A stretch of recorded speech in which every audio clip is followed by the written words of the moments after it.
Assalomu alaykum bütün Norvegiyadagi shundaqla dunyodagi barliq aziz Sharq Turkistonlik qarindoshlar.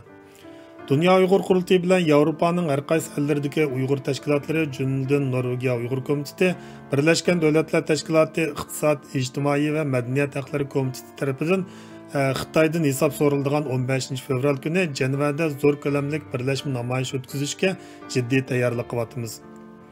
Xitoyning 1976 yili 12 oydagi BDT umumiy yig'inida ma'qullangan xalqaro aktnoma bo'yicha har 5 yilda bir qatim bu komitetga hisob berish majburiyati bor. Uchurlarda ma'lum bo'lishicha, Xitoy bu haqda o'zini aqlab BDTga sungan doklati BDTning torbatlarida e'lon qilingan bo'lib, Xitoy bu qatim hisob berish yig'iniga bir qism Uyg'ur, Tibet, Mo'ng'ul qatorliq atalmish shohidlarni o'z ichiga olgan nihoyat zo'r bir o'mak bilan qatnashmoqchi bo'lyapti. Bu tarixiy fursatdan foydalanib biz muajirat Uyg'urlar Xitoyning BDTdagi ko'z bo'yamchiligi va dunyodagi saqtligini xalqaro jamiyat oldida yana bir qatim fosh qilib, ularni xalqaroda rasvo qilishimiz kerak. Ham bu umumiy safarbarlikni har birimiz oila bo'yicha tan qilishni Norvegiya Uyg'ur komiteti tashabbus qilamiz. Namoyishga berish imkoniyati yo'q qarindoshlar bo'lsa, iqtisod jihatda berishni xohlaydigan qarindoshlarga yordam qilishni jiddiy chaqiriq qilamiz.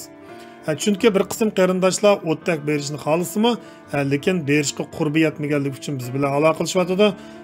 Shunga bu qarindoshlarimizning namoyishga qatnashish uchun iqtisod jihatda yordam qilishinglarni talab qilamiz. 15 fevraldagi birlashma namoyish Jeneva vaqti tushdan burun soat 9:30 da başlandı. Bu namoyish soat 1 ga qadar şu iqtisod, ijtimoiy va madaniyat haqlari komitetining oldida bo'ldi. Bu o'rin Jenevadagi ko'l bo'yi, ya'ni Wilson sarayining oldida bo'lib, biz bir necha qatim bu namoyishlarga shu vaqtda shu o'rinlarda qatnashgan. Ya'ni bu yerdan ko'rib olishga bo'ldi. Ko'l bo'yidagi Wilson sarayida. Wilson sarayining oldida 9:30dan 1gacha namoyish. Vatan ichida irqiy qirg'inchilikqa duchor bo'layotgan turmalarda, jazo lagerlarida chidog'siz azob oqibat chekayotgan xalqimizning haqqi hurmati uchun bir kunlik vaqtimizni sarf qilib, bu namoyish qatnashaylik. 15 fevral atigan soat 9:30 da Jenevadagi Wilson sarayining oldida ko'rishaylik. Zulmdagi xalqimizning ovozi bo'laylik qarindoshlar. Assalomu alaykum aziz yurtdoshlar. Vatanda xalqimiz qirg'in qilinayotgan hozirgi paytda vatan sirtidagi bizlar inoq ittifoq bir yangdan bosh chiqarib, bo'lginchilikka va guruhvozlikqa yo'l qo'ymasdan Dunyo Uyg'ur qurultoyi boshda vatan va millat uchun xizmat qilayotgan barcha tashkilotlarimiz uyushtirgan namoyishlarga to'liq qatnashib, Uyg'urlik va insonlik vazifamizni o'rindaylik. 15 fevralda Jenevada ko'rishaylik. Rahmat sizlarga. Sharq Turkistonlik qarindoshlarga jiddiy chaqiriq. 2023 yili 2 oyning 15-16 kunlari Shveysariyaning Jeneva shahrida Birlashgan Davlatlar Tashkiloti iqtisodiy, ijtimoiy va madaniy haqlari komiteti Xitoy hukumatining xalqaro aktnoma oldidagi mas'uliyatini surishti qilib, tekshirish olib bordi.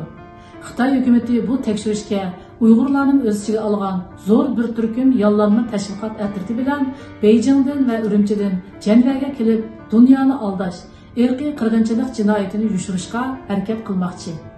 Bu sabab bilan Dunyo Uyg'ur qurultiyi boshliq Yevropadagi Uyg'ur tashkilotlar birdak holda 15 fevral kuni, ya'ni Xitoy vakillari so'roqqa tortilayotgan paytda keng ko'lamli namoyish qilishni qaror qildi. Shuning bilan birga Dunyo Uyg'ur qurultiyi 14 fevraldan 16 fevralgacha BDT oldida atalmish Xinjiang saqchi hujjati rasm ko'rgazmasi ochildi. Yevropadagi barliq qarindoshlarimizni Jenevadagi bu tarixiy birlashma namoyishga qatnashishga chaqiriq qilamiz. 15 fevral kuni atigan soat 9:30 da BDT oldida ko'rishaylik.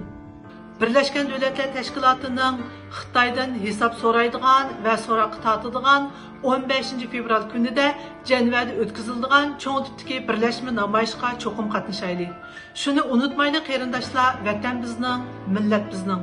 Biz mushu kundimi dushmanga qarshi birlasholmasak, Xitoydan hisob so'rayolmasak, kelgusi avlodlarga mangu javob berolmaymiz. Milliy burchimizni ado qilaylik. 15 fevral Janvada ko'rishaylik. Assalomu alaykum qarindoshlar. Biz 15 fevraldagi cho'ng namoyishda Jenevada ko'rishaylik. 15 Jenevadagi cho'ng namoyishda ko'rishaylik. Die Gesellschaft Schweizerisch-Tibetische Freundschaft unterstützt den Verein der Uiguren in der Schweiz in ihrem Anspruch an China, die Fragen des UNO-Menschenrechtsrats zu der Menschenrechtssituation in ganz China zu beantworten.